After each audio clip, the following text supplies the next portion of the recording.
মর্মান্তিক motor bike দুর্ঘটনায় মৃত্যু হল ৩ আরোহীর। মৃতদের নাম রবিন সোরেন, ফকির সোরেন ও লক্ষ্মীকান্ত মান্ডি। তাদের বয়স ১৭ থেকে ২১-এর মধ্যে।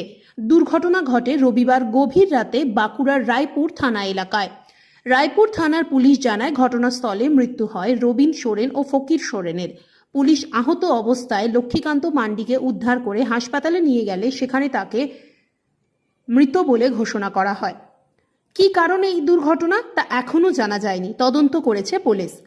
পুলিশ সূত্রে খবর, রবিবার গভীর রাতে ওই ৩ যুবক মোটর বাইকে চেপে বাঁকুড়ার কদমা থেকে সোনাগাড়ার দিকে যাচ্ছিলেন। ঢেঙ্গাম বড়তলা সংলগ্ন এলাকায় বাইকটি নিয়ন্ত্রণ হারিয়ে সজোরে ধাক্কা মারে রাস্তার ধারের গাছে।